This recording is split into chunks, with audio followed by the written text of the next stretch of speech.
नमस्कार, DD news पर आप सभी का स्वागत। मैं हूं आपके साथ भावना नैयर। देश और दुनिया की बड़ी खबरों को लेकर हम हाजिर हैं। शुरुआत करते हैं बुलेटिन की सुबह की सुर्खियों के साथ। प्रधानमंत्री नरेंद्र मोदी वीडियो कॉन्फ्रेंस के जरिए तेलंगाना के चरलापल्ली न्यू टर्मिनल स्टेशन का करेंगे उद्घाटन। नए जम्मू रेलवे डिवीजन समेत कई रेल प्रोजेक्ट की भी करेंगे शुरुआत।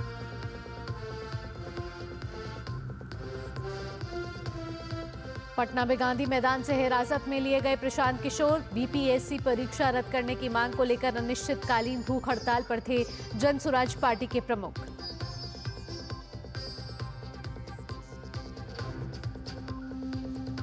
यूनियन कार्बाइड से जुड़े मामले की आज सुप्रीम कोर्ट में सुनवाई। जहरीले कचरे को भोपाल से पीथमपुर ले जाने और वहां नष्ट करने पर रोक लगाने की है मांग। पूरे उत्तर भारत में कोहरे और शीतलहर का कहर। विजिबिलिटी कम होने से ट्रेन और हवाई यातायात पर असर।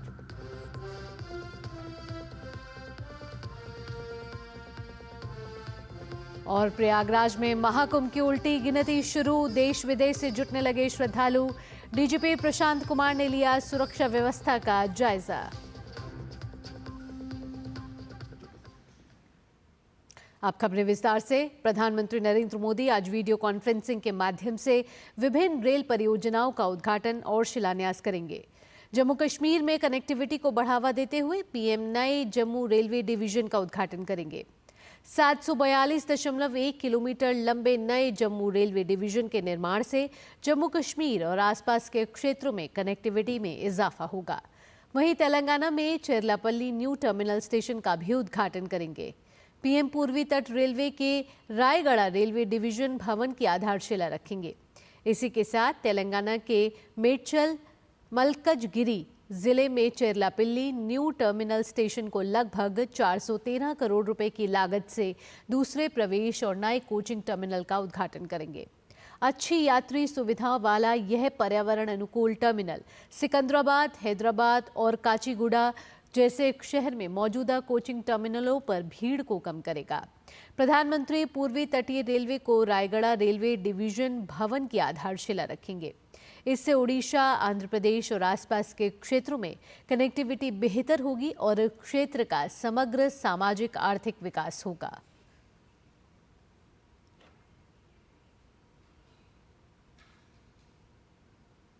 बिहार की राजधानी पटना के गांधी मैदान में 2 जनवरी से अनिश्चितकालीन भूख हड़ताल पर बैठे जन स्वराज पार्टी के प्रमुख प्रशांत किशोर को पुलिस ने हिरासत में ले लिया है। इसके साथ ही पुलिस ने उस जगह को भी खाली कराया है जहां वे धरना प्रदर्शन के लिए बैठे हुए थे। धरना प्रदर्शन करने वाले इलाके से निकलने वाले वाहनों को भी पुलिस सघन जांच कर रही है। वहीं प्रशांत किशोर के साथ धरने पर बैठे उनके समर्थक छात्रों ने इस गिरफ्तारी का विरोध किया है। प्रदर्शनकारी छात्रों और पुलिस के बीच झड़प भी हुई। प्रशांत किशोर बीपीएससी की प्रारंभिक परीक्षा को रद्द करने और पुनः परीक्षा करवाने की मांग के साथ धरने पर बैठे थे। जन स्वराज पार्टी यह कह चुकी है कि वो 7 तारीख को हाईकोर्ट में याचिका दाखिल करेगी।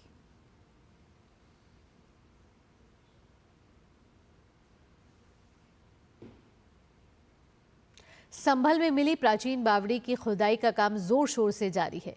इस ऐतिहासिक बावड़ी के आसपास अवैध अतिक्रमण जैसी शिकायतों की भी जांच की जा रही है।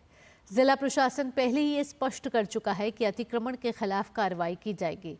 इस बावड़ी की खुदाई का जायजा लिया है हमारे संवाददाता चंद्रशेखर ने। हम इस वक्त चंदौसी के जो लक्ष्मणगंज का जो इलाका है वहाँ पर इस वक्त हम लोग खड़े हुए हैं और यहाँ पर आप देख सकते हैं कि किस प्रकार से जो चंदौसी की नगर पालिका के जो कर्मचारी है वो यहाँ पर जो बावड़ी की खुदाई का काम जो है उसको कर रहे हैं और ये एक शिकायत पर इसको खोदने की कोशिश की गई थी कि यहाँ पर एक बावड़ी हो सकती है और बावड़ी जब खुदाई करनी शुरू की एएसआई के जो संरक्षण में यहाँ पर नगर पालिका परिषद जो है उसके कर्मचारियों ने खुदाई शुरू की तो ये एक स्ट्रक्चर निकल करके आया है। फिलहाल ये 1 मंजिला स्ट्रक्चर अभी तक जो है इसकी खुदाई हो चुकी है। सीढ़ियाँ आप जिस प्रकार से देख रहे थे वो दिखाती है कि एक पूरे तरीके से व्यवस्थित ये एक बावड़ी हुआ करती थी। ये बावड़ी बहुत ऐतिहासिक धरोहर है। तो ये हमने वहाँ जाकर देखा तो जमी दोस्त थी। पहले हम जाते थे बचपन में और लोगों से भी जानकारी करी थी तो वो बावड़ी हमें नजर नहीं आई। तो 21 दिसंबर को यहाँ चंदौसी तहसील में समाधान दिवस लगा हुआ था। तो श्रीमान जिलाधिकारी महोदय जी वहाँ आए हुए थे, तो हमने सनातन सेवक संघ के माध्यम से एक लेटर दिया था, शिकायती पत्र, कि ऐसे से यहाँ पुरानी ऐतिहासिक धरोहर है चंदौसी की, जिसे बावड़ी कुआं बोला जाता था, वो इस समय दिख नहीं रहा, लुप्त हो गया है, और हो सकता है भूमाफियाओं ने उसे जमींदोज कर दिया गया हो। तो हमारे साथ तुरंत राजस्व विभाग की टीम भेजी गई थी, तो वहाँ देखा राजस्व के अभिलेखों में बावड़ी कुआं करके वो जमीन दर्ज थी, भूमि दर्ज थी। बेल्लारी के जो सहसपुर स्टेट के जो भी जो सैनिक थे, वो सहसपुर से जब बदायूं की ओर जाते थे, तब वो इस बावड़ी में रुकते थे, यहाँ पर विश्राम करते थे, क्योंकि तपिश, गर्मी की जो तपिश है उससे बचने के लिए कहा जा रहा है कि सैनिक जो है उस बावड़ी का यहाँ पर प्रयोग किया करते थे। तो ये स्ट्रक्चर जो था उनके रुकने का स्ट्रक्चर हो सकता है, और इसके नीचे भी अभी 2 मंजिला कहा जा रहा है कि ये बावड़ी हो सकती है। और इसको लेकर जो ASI है उसने भी इसकी कार्बन डेटिंग करने के लिए भी यहाँ पर वीडियोग्राफी और फोटोग्राफी जो है वो करती है और उनकी कार्रवाई शुरू की है। और चूंकि यहाँ पर अभी कहा जा रहा है कि ये थोड़ा सा रिस्की हो सकता है, तो इसलिए नीचे का काम जो है वो बंद कर दिया गया है। कैमरामैन बॉन्टी के साथ चंद्रशेखर, DD न्यूज़, सहसपुर। बढ़ते आगे, मध्य प्रदेश के धार जिले के पीथमपुर में यूनियन कार्बाइड के कचरे को नष्ट करने के मामले में आज उच्चतम न्यायालय में सुनवाई होगी। सुप्रीम कोर्ट में याचिका दाखिल इसके जरिए यूनियन कार्बाइड के खतरनाक कचरे को भोपाल से पीथमपुर ले जाने और वहां इसे नष्ट करने पर रोक लगाने की मांग की गई है। याचिका में यह भी कहा गया है कि पीथमपुर के लोगों की सहमति के बिना यह फैसला नहीं लिया जाना चाहिए था। लोगों का कहना है कि इस कचरे को किसी दूसरी जगह पर जलाया जाना चाहिए। पीथमपुर में रहने वालों को इस कचरे से रेडिएशन का खतरा हो सकता है। 1984 में यूनियन कार्बाइड कारखाने में खतरनाक गैस मिथाइल आइसोनेट लीक होने से 8000 से अधिक लोगों की जान चली गई थी, जबकि हजारों लोग प्रभावित होकर अपंगता और अंधेपन के शिकार हुए थे।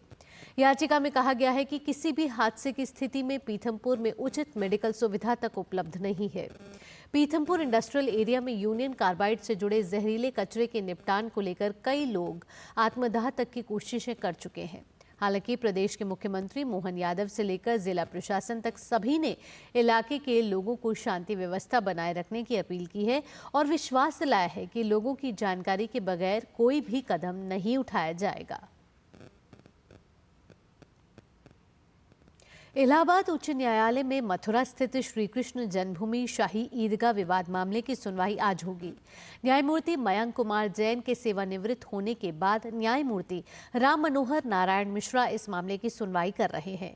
हिंदू पक्ष ने शाही ईदगाह मस्जिद को हटाने के बाद जमीन का कब्जा लेने और दोबारा मंदिर निर्माण के लिए 18 मुकदमे दाखिल किए हैं।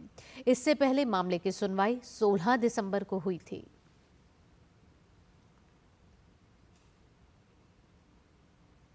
महाकुंभ जहां एक और विश्व को बंधुत्व और मानवता के कल्याण का संदेश दे रहा है, वहीं कुछ तत्व इसको लेकर अजीबोगरीब दावे और बयानबाजी करने में लगे हुए हैं।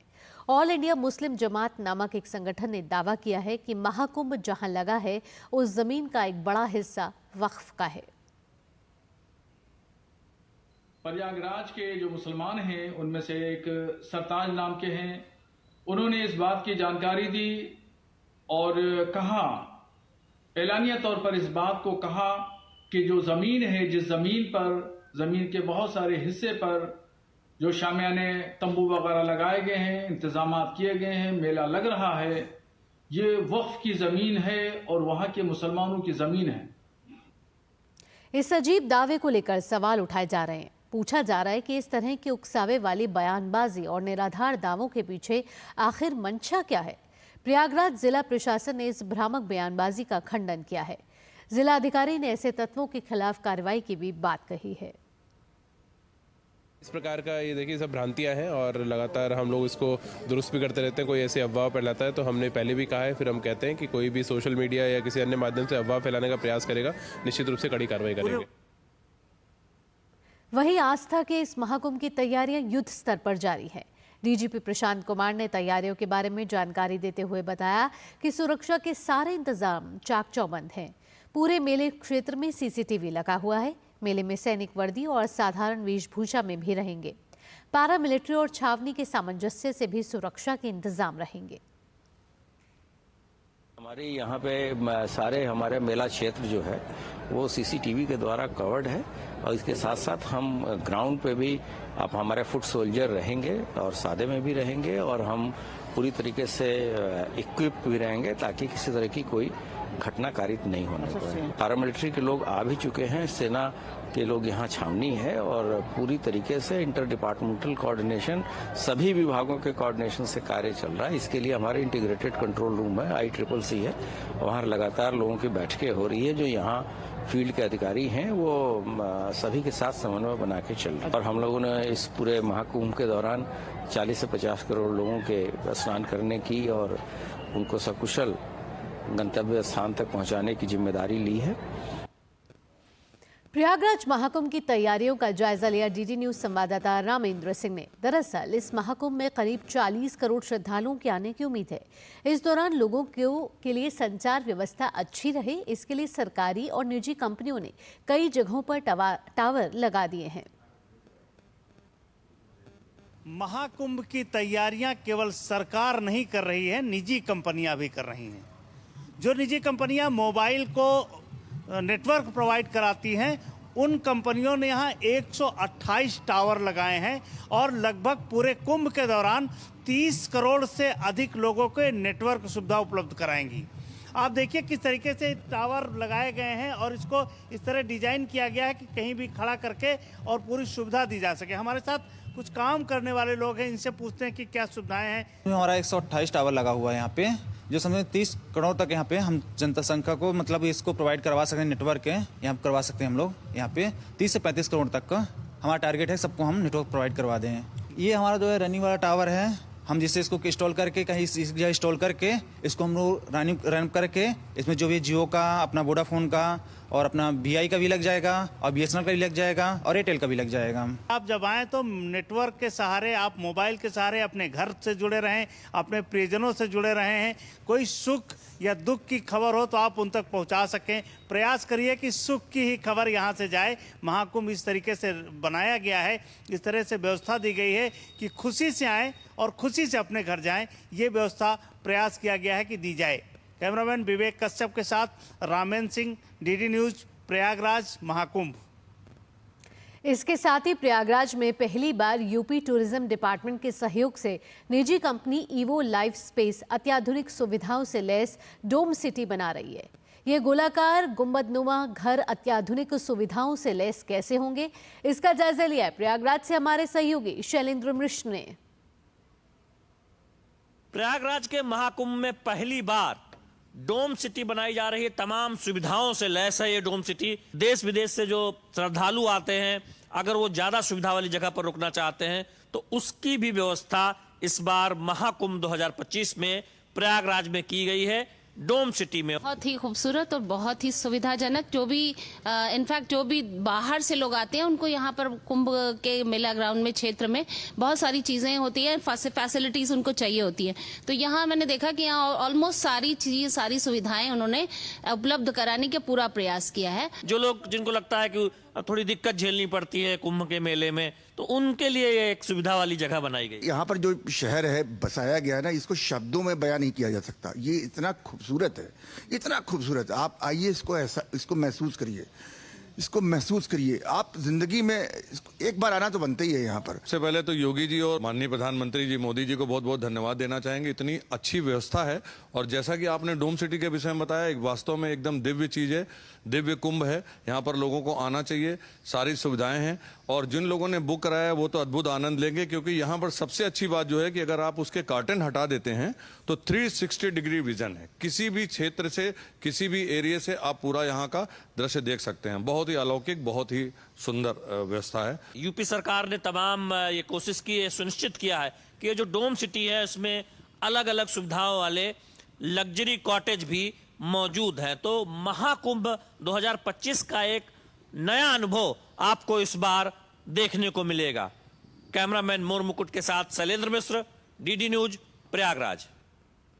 इसके साथ ही प्रयागराज महाकुंभ के मेला क्षेत्र में धीरे धीरे सभी अखाड़े भी आ रहे हैं। कुछ अखाड़े पहुंच गए हैं जिन लोगों ने व्यवस्था संभाल ली है। जूना अखाड़े में दूर दराज से आए श्रद्धालुओं और सन्यासियों के लिए भोजन की व्यवस्था की गई है। यहाँ भक्तों के रहने की व्यवस्था भी की गई है। अखाड़ा उन लोगों को भी भोजन करा रहा है जिनके पास भोजन का सामर्थ्य नहीं है। जूना अखाड़ा महत्वपूर्ण अखाड़ा है जो महाकुंभ में सबसे पहले स्नान करेगा। यहाँ गतिविधियां जैसे अंचेत्र है, भंडारा है, गुरु महाराज पीर जी महाराज का ये सब चालू हो गया है। 13 जनवरी से मेला प्रारंभ हो जाएगा। उसकी सारी गतिविधियां, सारी तैयारियां चल रही है। यहाँ से छावनी से लेके तो अखाड़ा श्री पंथस्नान जूना अखाड़ा सिद्ध बाबा मौजगिरी से लेके तो यहाँ तक पूरी तैयारियां उसकी चल रही है। क्योंकि अभी पंच वहाँ रुके हैं और देवता और ध्वजा यहाँ है, तो वहाँ से सब छावनी में देवता प्रवेश करके आ गया। अब धीरे धीरे संत सब छावनी में आते जा रही है और मेले से पहले ही इसकी सारी गतिविधियां चालू हो जाए। महाकुंभ में प्रशासन के साथ ही साथ यहाँ पहुंच रहे अखाड़ों ने भी साधु संतों और श्रद्धालुओं के लिए रहने खाने की व्यवस्था की है। इन व्यवस्था का जायजा लिया हमारे संवाददाता ने। ये महाकुंभ की धरती है। यहाँ आने वाला व्यक्ति निसंकोच यहाँ आए, उसकी सारी व्यवस्था सरकार ने, अखाड़ों ने और यहाँ का जो प्रशासन है उसने कर रखी है। आप मेरे पीछे देख रहे होंगे, लोगों को भोजन दिया जा रहा है। 1 महीने पहले से लंगर चल रहे हैं। तमाम आश्रमों का निर्माण कराया जा रहा है। इस तरफ जूना अखाड़ा है, सामने आप देख रहे हैं निर्मोही अखाड़ा बन रहा है। तो धीरे धीरे करके संत महात्मा अपने जो छावनी कहते हैं इसको वहाँ प्रवेश कर रहे हैं और यहाँ स्थान अपना बनाएंगे और साधु संत यहीं रहेंगे। कैमरामैन विवेक कश्यप के साथ रामेंद्र सिंह, डीडी न्यूज, प्रयागराज कुंभ। सिख धर्म के 10वें और अंतिम गुरु गुरु गोबिंद सिंह जी की आज जयंती है। हर साल पौष माह के शुक्ल पक्ष की सप्तमी तिथि के दिन बड़े ही धूमधाम से सिख धर्म के अनुयायी यह प्रकाश पर्व मनाते हैं। गोबिंद सिंह जी महज 10 साल की उम्र में गुरु बन गए थे। गुरु गोबिंद सिंह का जन्म 22 दिसंबर 1666 में बिहार के पटना साहिब में हुआ था। सिख समुदाय को 5 ककार अपनाने के निर्देश भी गुरु गोबिंद सिंह जी ने ही दिए थे। वह एक कवि, भक्त और आध्यात्मिक नेता थे। इन्होंने ही बैसाखी के दिन खालसा पंथ की स्थापना की थी।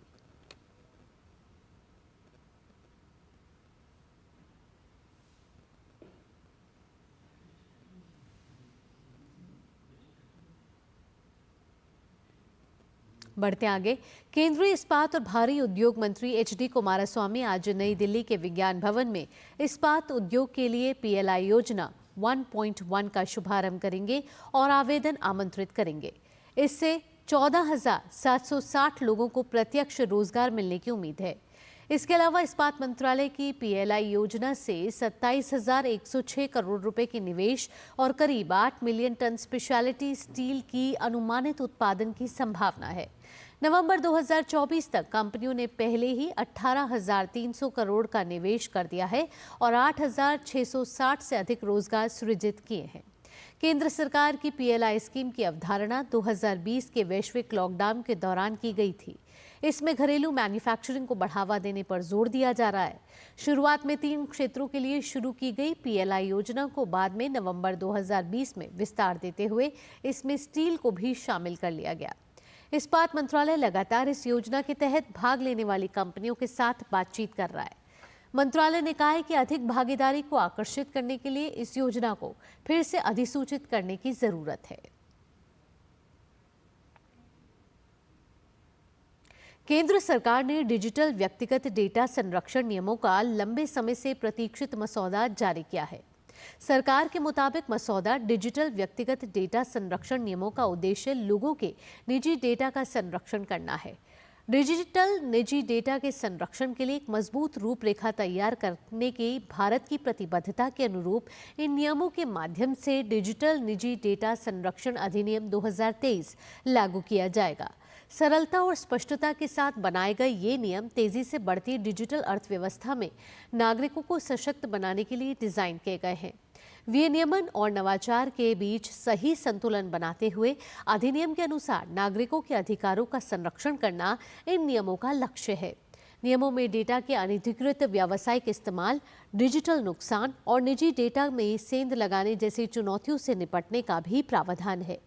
कानून बनाने में समावेशी दृष्टिकोण अपनाने की सरकार की प्रतिबद्धता के अनुसार इलेक्ट्रॉनिकी और सूचना प्रौद्योगिकी मंत्रालय ने MyGov प्लेटफॉर्म के माध्यम से अगले महीने की 18 तारीख तक इस बारे में आम लोगों और हितधारकों की राय मांगी है।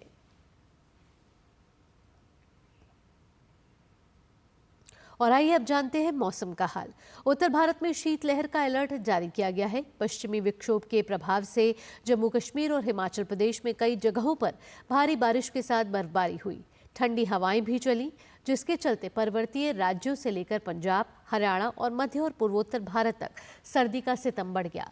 मौसम विभाग के मुताबिक अभी अगले 2 दिनों तक पहाड़ी राज्यों में बारिश के साथ बर्फ गिरने की आशंका है और इसकी वजह से सर्दी के कम होने की उम्मीद नहीं है। यही नहीं, 10 से 12 जनवरी के बीच पश्चिमी हिमालय राज्यों में एक और पश्चिमी विक्षोभ के सक्रिय होने की संभावना जताई गई है और इसके प्रभाव से भारी बर्फबारी के साथ बारिश होने के आसार हैं। हिमाचल प्रदेश में भी रविवार को रोहतांग समेत कई ऊंची चोटियों पर हल्का हिमपात हुआ। मौसम विज्ञान केंद्र शिमला ने आज भारी बारिश और बर्फबारी का येलो अलर्ट जारी किया है। कल ऊंचाई वाले इलाकों में हिमपात की संभावना है। प्रदेश में 11 जनवरी तक कोहरे को लेकर भी येलो अलर्ट जारी किया गया है। इसके साथ ही जम्मू और कश्मीर के गुलमर्ग में कुपवाड़ा, बारामूला सहित कई क्षेत्रों में भी बर्फबारी हुई है। ठंड की वजह से राजौरी और पुंछ को शोपियां कश्मीर से जोड़ने वाले मुगल रोड को भी नहीं खोला जा सका है। वहीं पूरे दिल्ली एनसीआर में शीतलहर का असर देखने को मिल रहा है। हरियाणा के सिरसा सहित कई जिलों में कोल्ड डे का अलर्ट जारी किया गया है।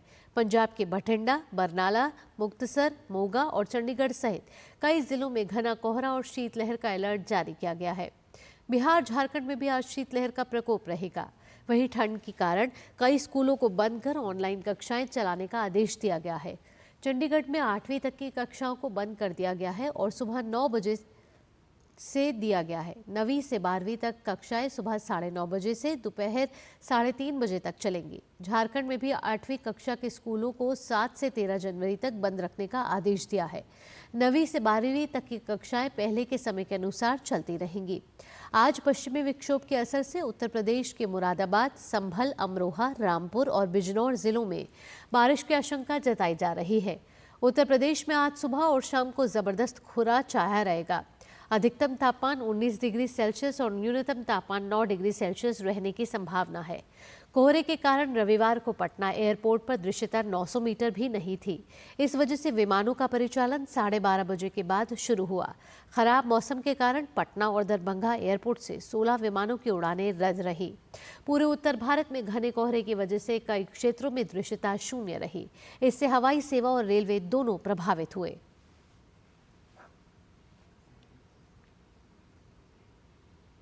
वहीं ठंड का सितम अमेरिका में भी जारी है। अमेरिका में कल आए साल के पहले शीतकालीन तूफान से कैंसस और मिसौरी में बर्फीले तूफान की स्थिति उत्पन्न हो गई है, जबकि सुदूर पूर्व के राज्य कई इंच बर्फ से ढक गए हैं। अमेरिका के मध्य भाग में एक भयंकर तूफान पूर्व की ओर बढ़ रहा है, जिसके बाद बर्फबारी और तूफान से स्थिति खराब हो गई है। आज ओहायो के सिनसिनाटी में 7 से 10 इंच के बीच बर्फबारी होने की आशंका है। लगभग 1 दर्जन राज्य शीतकालीन तूफान की चपेट में है। इस शीतकालीन तूफान से जनजीवन अस्त व्यस्त हो गया है। सड़क समेत एक बड़ा इलाका बर्फ की मोटी चादर से ढक गया है। साथ ही तापमान 0 तक गिर गया। इस शीतकालीन तूफान का अमेरिका के कैंसस सिटी के वॉशिंगटन तक जनजीवन और यातायात सेवा पर असर पड़ा है। पूरे अमेरिका में 6 करोड़ से अधिक आबादी के इस शीतकालीन तूफान से प्रभावित होने की आशंका है।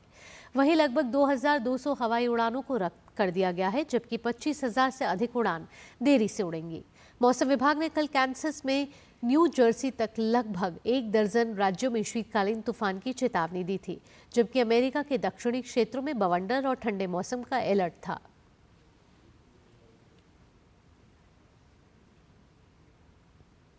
मेक्सिको के तबास्को के शहर विल्हेरमोसा में एक बार में हुए हमले में 5 लोगों की मौत हो गई। यह हमला रात करीब 9 बजे हुआ। कुछ अज्ञात हमलावरों ने बार में घुसकर अंधाधुंध फायरिंग शुरू कर दी।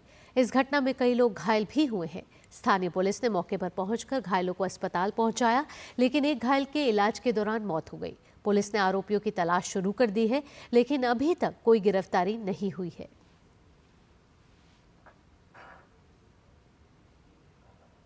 इसी के साथ इस बुलेटिन में इतना ही। अगला कार्यक्रम आप देखेंगे नया सवेरा, मेरी सहयोगी शहला निगार के साथ। फिलहाल के लिए मुझे दीजिए अनुमति। नमस्कार।